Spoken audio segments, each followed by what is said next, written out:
서울시청 앞에 커피 프랜차이즈 매장.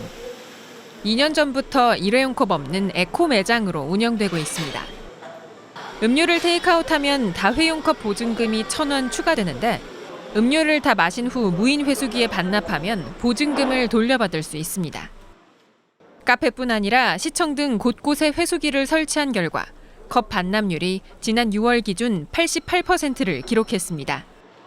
일회용 컵 7만 개를 줄인 효과를 낸 겁니다. 한 2주치 모인 거 싸가지고 제가 나올 일이 있어가지고 반납하러 나왔어요. 일단은 일회용 컵보다는 내구성도 있고 할인도 되거든요. 그래가지고 좀 자주 이용하는 편이고 그다음에 여기 또 반납을 하면 또 다시 돈으로 돌려주기 때문에 다시 사용할 수 있어요. 그래서 좋은 것 같습니다.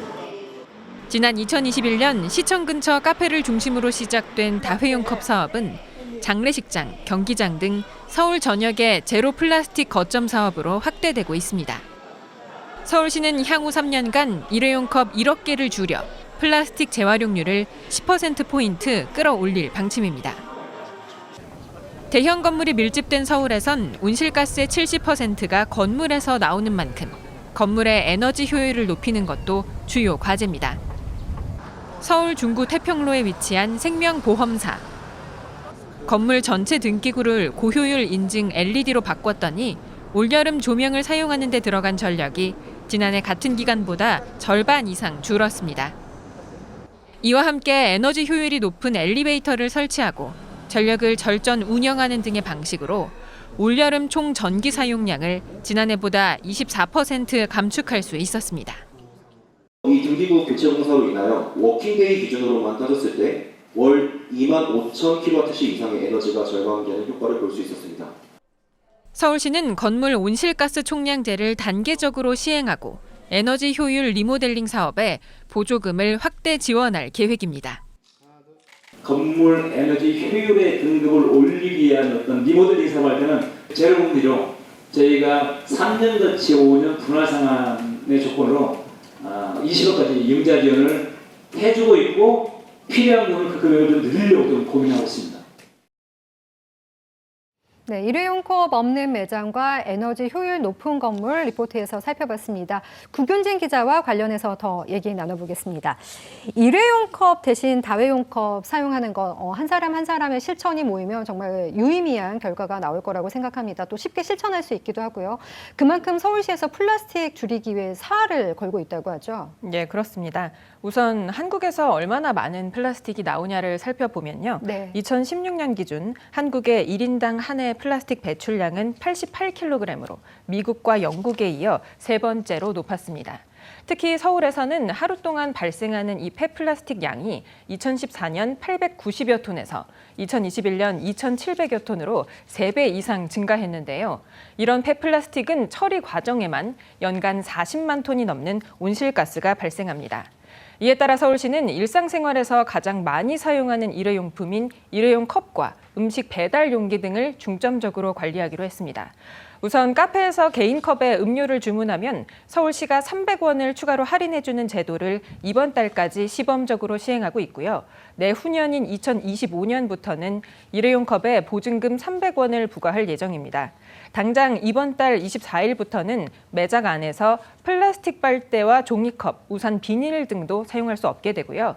일회용 배달 용기 반입 금지 지역도 한강공원 등 단계적으로 확대될 예정입니다. 네, 앞선 영상에서 건물의 에너지 효율을 높이는 것도 중요하다고 언급을 했습니다. 서울시내 온실가스 배출량의 70% 정도가 건물에서 나온다고 하는데 이 건물에서 나오는 온실가스 배출량이 점점 늘어나는 추세라고 하죠. 네, 그렇습니다. 지난해 기준 서울의 건물 분야 온실가스 배출량은 2005년보다 3.6% 늘어난 것으로 추정됩니다. 우선 서울에는 일단 건물이 많다 보니까 네. 전기 소비가 늘어난 것도 있고요. 그렇죠. 또 건물의 연면적이 증가한 부분도 있습니다. 네. 이와 함께 요즘 이제 건조기라든지 디지털 장비도 고도화되고 또 1인 가구가 증가한 그런 영향 등도 있는데요. 네. 건물의 온실가스는 대부분 전력과 난방에서 발생하는 만큼 건물의 에너지 소비를 줄이는 게 그 어느 때보다 중요해진 겁니다. 이에 따라 서울시는 대책으로 탄소를 적게 배출하는 저탄소 건물 100만 호 확산을 목표로 경로당과 어린이집 등 공공 건물을 대상으로 그린 리모델링 사업을 추진하고 있습니다. 네. 지난 2020년부터 경로당과 어린이집 240여 곳에 친환경 보일러 설치, 단열 창호 교체 등을 통해 에너지 효율을 높였거든요. 네. 그랬더니 경로당은 한 곳당 연평균 470여만 원, 어린이집은 한 곳당 190여만 원을 절약하는 그런 효과를 냈습니다. 네. 또 서울시가 전국 최초로 추진을 하고 있는 게 있는데요. 바로 건물별로 온실가스를 얼마나 배출하는지에 따라서 등급을 매겨서 자발적으로 이 온실가스를 줄이도록 유도하는 그런 온실가스 등급제를 준비하고 있습니다. 네. 건물을 예를 들어서 12개 유형으로 분류를 하고요. 유형별로 단위 면적당 온실가스를 얼마나 배출하는지 그 기준량을 정해서 실제 배출량에 따라 1에서 7등급으로 나눠서 건물에 등급을 부여하는 방식입니다. 이르면 내년부터는 연면적 1,000제곱미터 이상의 공공건물에 이 등급제를 우선 적용하고요. 향후 연면적 3,000제곱미터 이상의 민간 건물에도 이 온실가스 등급제를 추진할 계획입니다. 네, 등급제를 통해서 자발적인 감축을 유도한다는 겁니다. 에너지 아끼고 또 온실가스 배출도 줄이면 좋으니까 지금은 공공기관의 대상으로만 한다고 하지만 민간 기업들도 관심을 갖고 참여하면 좋겠습니다. 최근 서울시가 기후 동행 카드라는 것을 내놓지 않았습니까? 그 승용차 이용을 줄여서 또 온실가스 줄여보자 이런 일환이겠죠? 네, 맞습니다. 기후 동행 카드는 월 6만 5천 원만 내면 서울 지하철이나 경의 중앙선, 분당선 등을 포함해서 서울 시내버스, 따릉이까지 대중교통을 무제한으로 이용할 수 있는 제도인데요. 네. 당장 내년 1월부터 시범 운영에 들어갈 예정입니다. 이 서울시가 기후 동행 가스를 추진하는 이유는 교통수단 분담률 중에 대중교통 비용을 높이기 위한 그런 목적입니다. 자동차 이용량 증가가 온실가스 배출량과도 연계되기 때문인데요.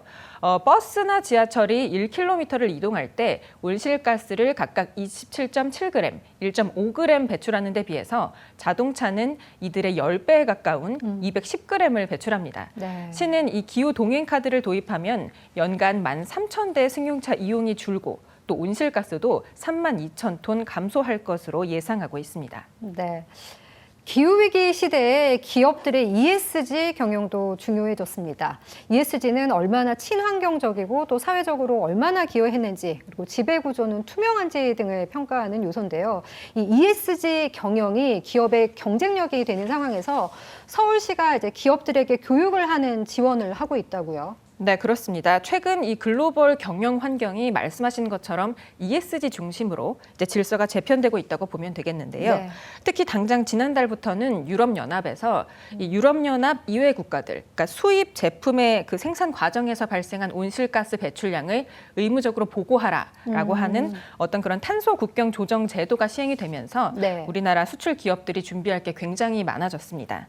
이에 따라 서울시가 대한상공회의소와 함께 시내 기업들을 대상으로 무료 ESG 교육을 여름부터 진행하고 있는데요.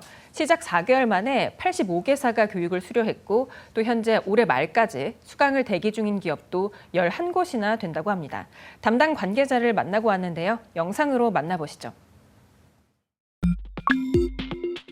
ESG 규범화 때문에 법정 공시나 의무화 이런 부분들 때문에 많이 이슈가 되고 있는데 그런 부분에 대한 내용들 그리고 앞으로 이제 어떻게 대응을 해야 되는지 그런 부분에 대한 내용들을 담고 있고요. 특히 이제 저희는 각 업종별 특성에 맞춰서 ESG 항목을 어떻게 준비를 하시고 대비를 하셔야 되는지 그런 내용들을 또 중점적으로 다뤄드리고 있습니다. 거의 컨설팅에 가깝게 교육을 진행을 하고 있습니다. ESG 교육을 기업이 원하는 시간에 현장에 가서 배달해드리는 그런 서비스를 저희가 제공을 해드렸다 보니까 기업들 반응이 굉장히 뜨거웠고요. 서로 기업들 간에 한번 들으시고 나서 주변에 비슷한 동종업계에 있는 지인분들한테 추천을 해주셔서 또 소개로 접수를 하시고 그런 사례들도 굉장히 많았고요. 덧붙여서 설명을 좀 드리자면 이게 자체적으로 글로벌 기업 같은 경우에는 재정 여력이 되니까 네. 대비가 가능하지 않습니까? 그런데 뭐 비용이라든지 인원 뭐 그런 역량적인 측면에서 대비가 부족한 죄송합니다. 중소기업 같은 경우에는 이게 상대적으로 외부의 지원이 필수적이라고 합니다. 이에 따라 서울시는 내년에도 대한상공회의소와 함께 이 중소기업을 대상으로 교육과 컨설팅 지원을 더욱 주력할 계획입니다. 네, 서울에 있는 기업들의 경쟁력이 곧 그 국가 경쟁력이 또 될 수도 있으니까 이런 찾아가는 교육을 실시하는 것 같습니다. 온실가스 감축 지자체만 해서도 안 되고 또 기업만 해서도 안 되고 시민 개개인의 참여가 굉장히 중요하게 될 텐데요. 시민 개개인이 일상에서 아주 그런 작은 실천을 시작해 보는 것부터 좀 출발하지 않을까 이런 생각이 드는데 그런 의미에서 좀 소개해주고 싶은 곳이 있다고요. 네, 맞습니다. 서울시 자치구 중에 서초구의 사례를 좀 소개를 해드리고 싶은데요. 네. 이 서초구에는 재사용이 가능한 물품을 모아가면 이 매장에서 친환경 제품으로 또 이렇게 교체를 해주는 그런 네. 탄소 제로샵이 있습니다. 현재 서초구 안에 300여 곳의 매장이 탄소 제로샵으로 운영이 되고 있는데요. 예를 들어서 주민들이 뭐 옷걸이라든지 비닐봉투, 쇼핑백, 아이스팩 같은 거를 이 탄소 제로샵으로 지정된 세탁소, 카페, 정육점 등에 들고 가면 네. 그 업소가 이 물품을 재사용하는 그런 일종의 자원순환 네트워크 사업인 겁니다. 무엇보다 이 자원 재활용을 통해서 코인을 적립할 수 있다는 점이 좀 특징인데요. 탄소 제로샵 정육점에 아이스팩을 만약에 가져다 주면 한 개당 0.1코인, 10개당 1코인씩 적립할 수 있는 방식입니다. 네. 이 적립된 코인을 1코일당 그 100원으로 환산을 해서 탄소 제로샵은 물론 자치회관이나 복지관 이런 데 시설 이용에도 쓸 수 있고요. 또 사회복지공동모금회에 기부할 수도 있습니다. 한마디로 재활용을 통해 이익을 좀 창출하는 그런 늘리는 방식인 건데요. 네. 서초구는 이 서초코인을 통해서 탄소 중립 실천은 물론 사회적 약자 보호, 또 재능 기부 등 다양한 방면에서 선한 가치를 전파하겠다는 방침입니다. 현장 목소리 들어보시죠. 고객분들께서 포인트를 올리실 수 있고 저희 입장에서도 아이스팩을 재활용할 수 있어서 도움이 많이 되고 있습니다.